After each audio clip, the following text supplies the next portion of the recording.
Bismillah ar-Rahman ar-Rahim, alhamdulillah, wa salatu wa salamu ala Rasulullah. We continue reading from Imam Al-Ghazali's The 99 Beautiful Names of God, Al-Maqsad Al-Asna fi Sharhi Asma'illahi Al-Husna, translated by David Borel and Nazi Dahir. We have reached number 36, Ash-Shakur, translated here as the grateful, and there are other translations, but still with the same effect, like the most appreciative. And the at the bottom of all this is that Allah subhanahu wa ta'ala gives, provides, sustains, guides, and then He rewards people for the things that He subhanahu wa ta'ala has guided them to. But we will get that kind of sense, I hope, by reading. Imam Ghazali elsewhere, he's really, even when Allah subhanahu wa ta'ala praises the servant, the abd, it's almost like Allah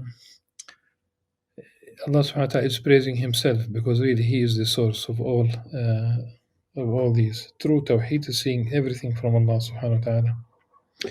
So Imam Ghazali said, Ash-Shakur is the one who rewards the practice of a few pious deeds manifold.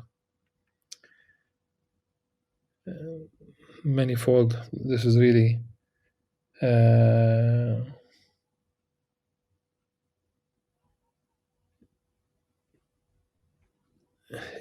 even not only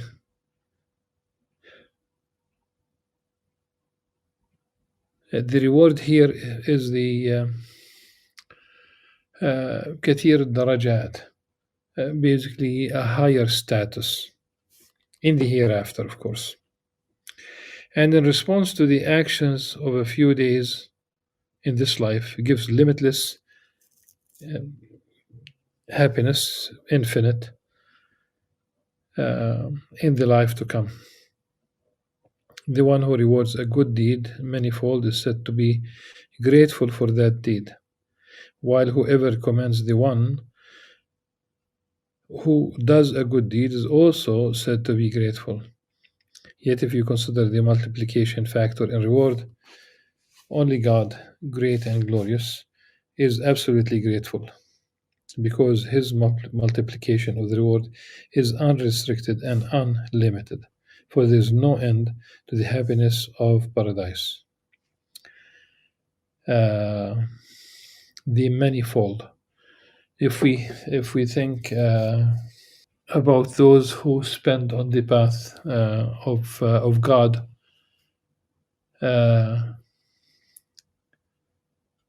is like a grain of wheat ultimately becoming multiplied to 700 folds, and still Allah subhanahu wa ta'ala has more. Okay. Wallahu yudha'ifu liman yasha'. Still there are many folds. And we know that 7 and 70 and 700, almost like the sign of infinity. Okay, so many folds.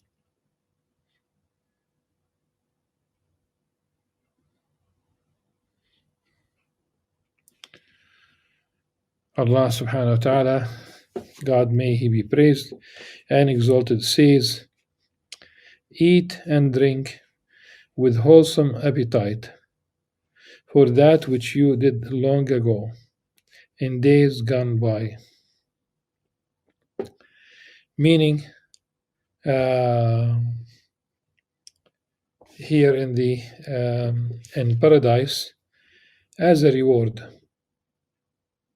for what people have the good things that they have done in this life during these days. كلوا واشربوا هنيئا بما أسلفتم في الأيام الخالية.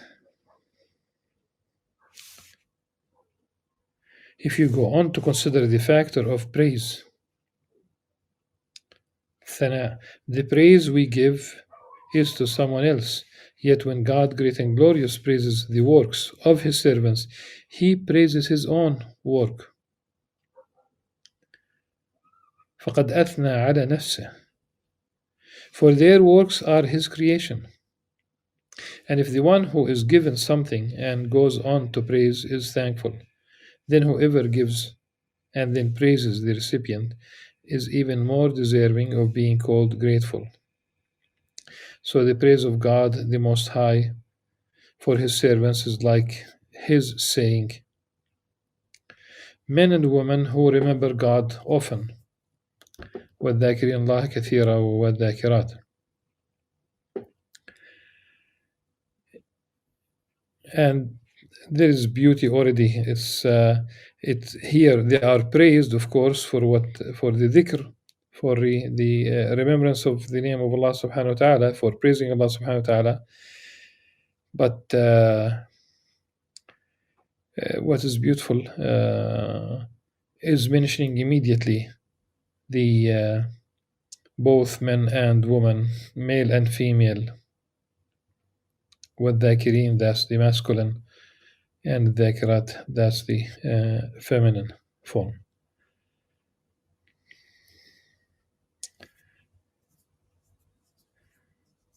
Though if it had said والذاكرين, it would have included, but in this case, like in المسلمين or Muslimat, the same thing.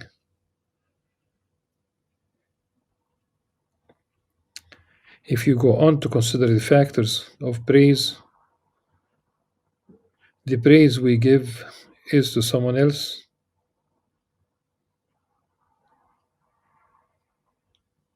Yet when God, great and glorious, praises the works of his servants, he praises his own work, for their works are his creation. And if the one who is given something and goes on to praise is thankful, then whoever gives and then praises the recipient is even more deserving of being called grateful. So the praise of God Most High for his servants is like his saying, men and women who remember God often, and also like his saying how excellent a servant he was. He was penitent. نعم العبد إنه أواب.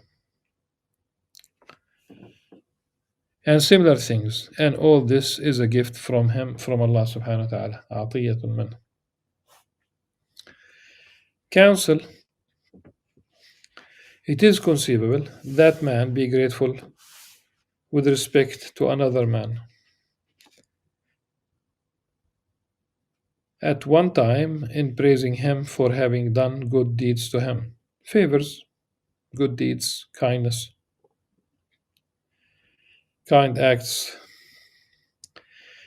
At another, by rewarding him with more than the other has done for him, and that is praiseworthy quality.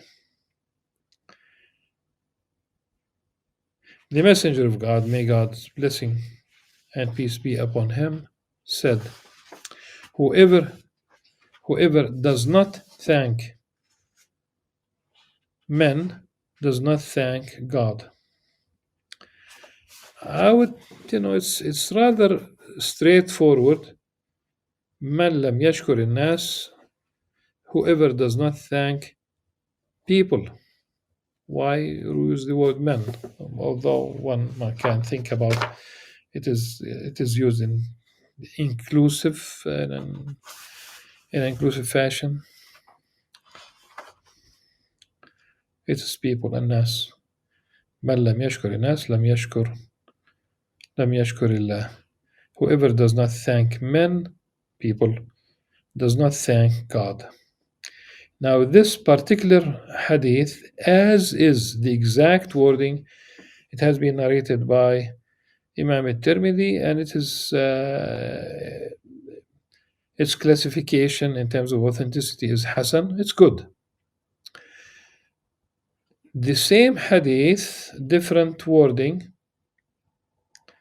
It's, it's even very hard to realize the difference. لا يشكر الله من لا يشكر الناس. One might say, what's the difference? Well, remember, من لم يشكر الناس, here in the hadith Sahih of Abu Dawud, لا يشكر الله من لا يشكر الناس. He does not thank God. He does not thank God who does not thank people. In the first one, he does not thank, whoever does not thank people does not thank God. It's almost the same, except that the first one is Hasan, the second one is Sahih. So, yet so far as man's thanking God, great and glorious, is concerned, it can only be done by extension and in a metaphorical way. For it is such that if man praises, his praises are inadequate. For the praise due to him is beyond reckoning. And if he renders obedience, his obedience is another blessing from God to him, to the person, to the servant. Indeed, his gratitude itself is another blessing, following the blessing for which he gives thanks. So, all in all, we still talk about the gift from Allah subhanahu wa ta'ala. And the best form of gratitude for the blessings of God, great and glorious, is to put them to use, not in disobeying, but in obeying Him. Yet even that comes about by the success given by God in His facilitating man's being grateful to his Lord. Conceiving this properly requires a subtle discussion, and we have elaborated it in the book of thanksgiving, Kitab al-Sabr wa Shukr, in the revival of the religious sciences, Ihya Ulumuddin, where one may inquire about it, since this book does not have room for it.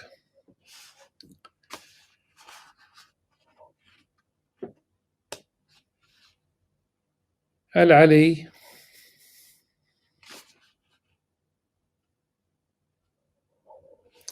the Most High,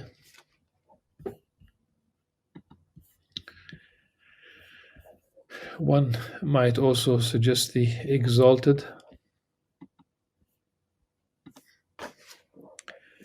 Imam Al-Ghazali said, Rahimahullah, is the one above whose rank there is no rank, and all ranks are inferior to him.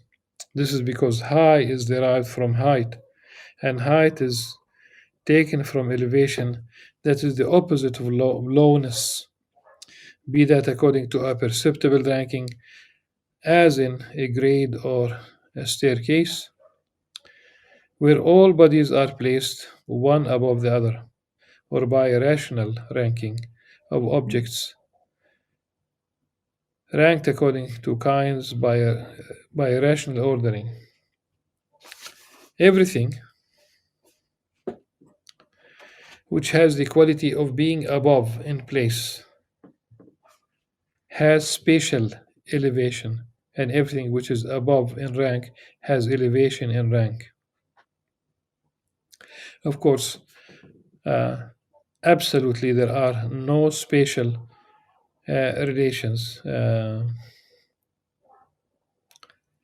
You cannot describe Allah subhanahu wa ta'ala, cannot describe God in spatial terms. ليس كمثله شيء. Moreover, rational gradings are understood like perceptible gradings. An example of rational grades being the difference between reason and result, cause and effect, agent and recipient, perfect and imperfect. Once you have determined a thing, it is a cause of a second thing, and that second thing cause of a third, and the third of a fourth, up to 10 steps. For example, the 10th occurs in the last rank. And it is the lowest, the most inferior cause. The first occurs in the first rank according to causality, and it is the highest. So the first is above the second, above in meaning, not in place, and height is identical with the qualities of being above. If you understand the meaning of rational gradings, you should know that objects cannot be divided into diverse grades according to reason, without the truth. May he be praised and exalted, being in the highest grade of the diverse grades, to the point where it is inconceivable that a grade be above him, for he is the absolute high one. Everything other than him is high by comparison with what is below it, and is inferior or low by comparison with what is above it. An example of rational division can be found in objects being divided into causes and effects, so that the cause is above the effect, above in rank. Yet only the cause of causes, مسبب الأسباب, is above absolutely. Similarly,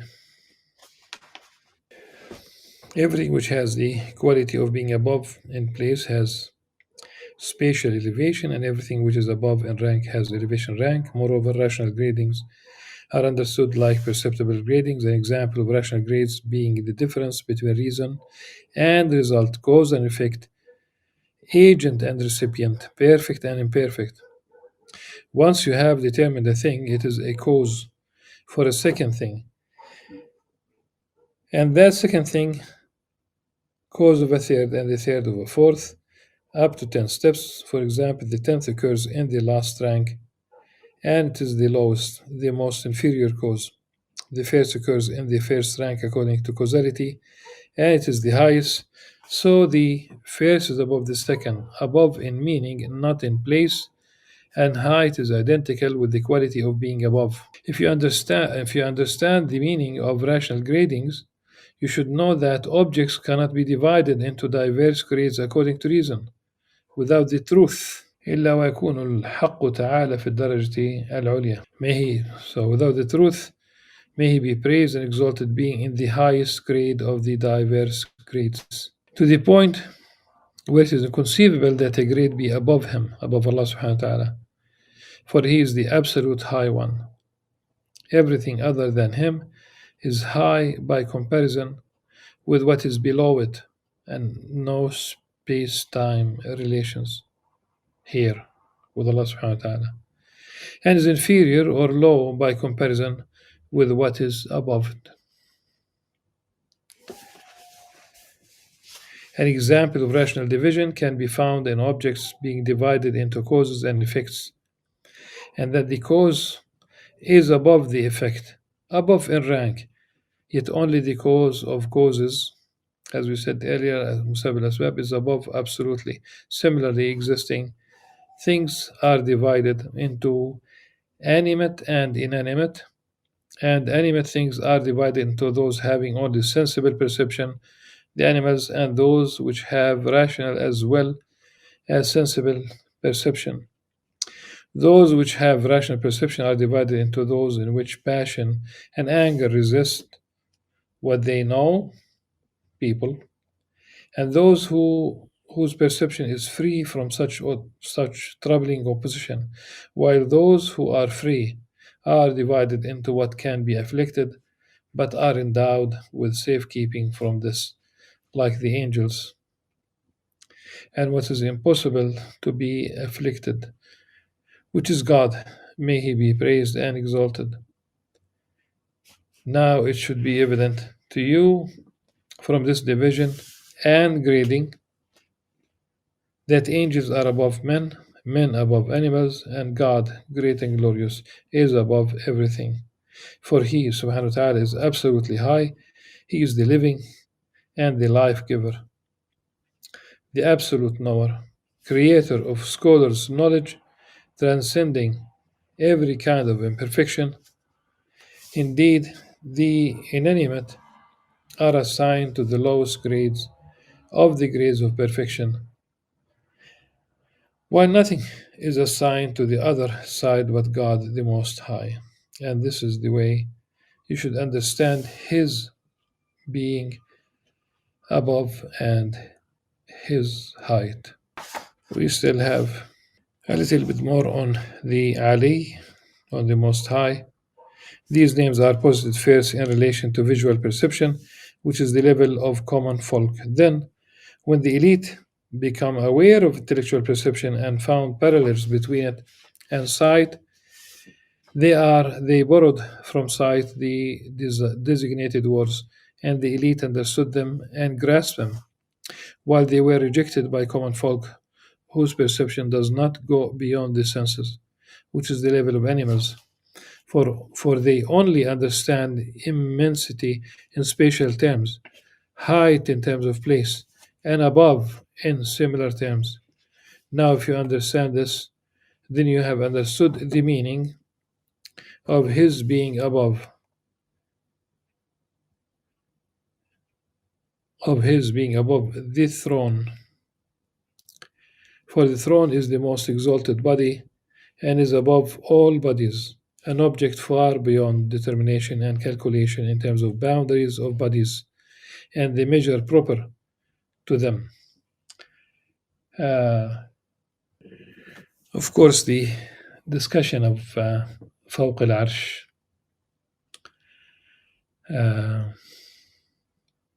it was the discussion of استوى. Absolutely, nothing should cross the mind in terms of a special relationship where, as if we talk about someone sitting on something, taking the shape, the form of that, being touched by that throne. Simply do not think of what you know in terms of that which is above or in terms of that which is throne. For Allah subhanahu wa ta'ala, nothing is like unto Him. And there's a need for metaphorical interpretation. Special mention is made of the throne because it is above all bodies, so that what is above it,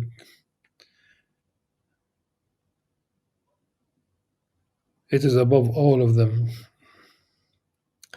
This is like saying the caliph is above the sultan, so advising us that if he is above the sultan, he is above all the people who are themselves below the sultan.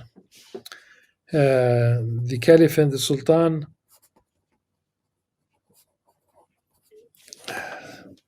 practically we had in Islamic history a caliph for almost four and a half centuries, a Khalifa without Sultan. Then with the Seljuk, we started having a Khalifa and a Sultan for almost a couple of 100 years. Then it became Sultan without a Khalifa.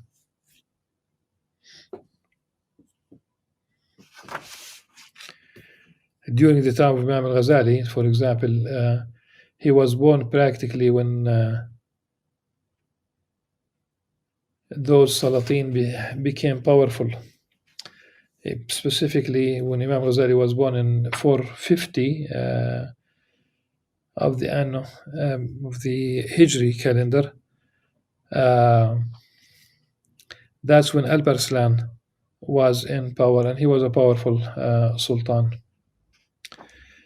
When and within basically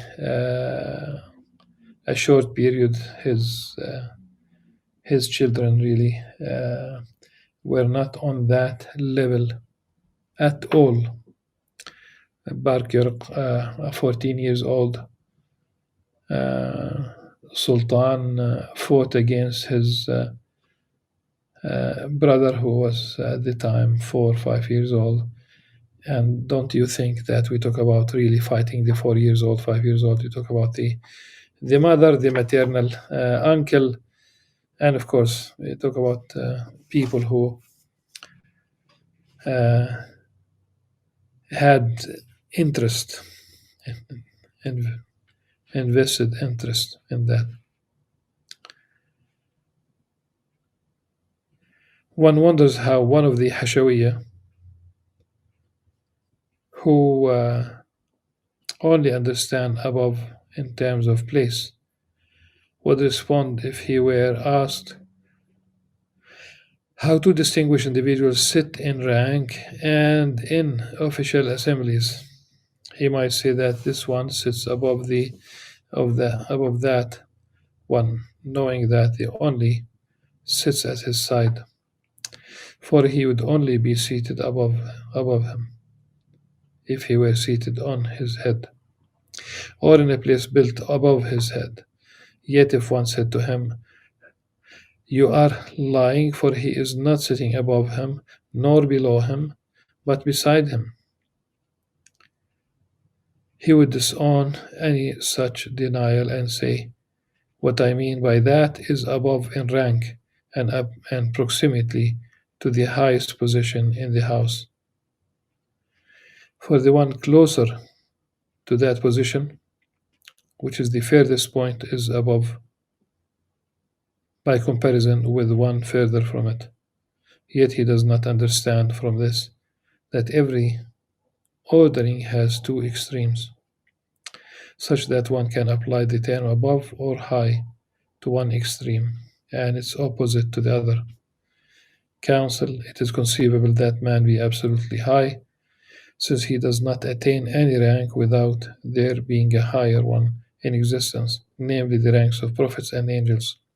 Of course, it is conceivable that one attain the rank such that there is none above it among people, and that the rank of our Prophet ﷺ, Prophet Muhammad, may God's blessing and peace be upon him, yet even he falls short by comparison with the absolute height, since he is high by comparison with some existing things.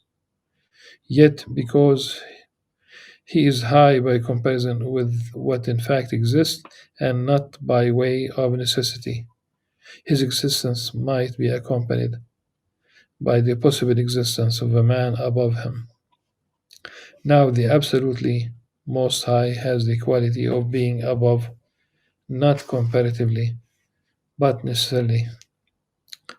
That is, not in relation to an existing thing which might be associated with it as a possible contrast. Enough. This is from Imam Al-Ghazali. That's how he ended this chapter. The next chapter, inshallah, will be on Al-Kabir. That will be number 38. We are on page 105. Until then, سبحانك اللهم وبحمدك نشهد أن لا إله إلا أنت نستغفرك ونتوب إليك. السلام عليكم ورحمة الله وبركاته.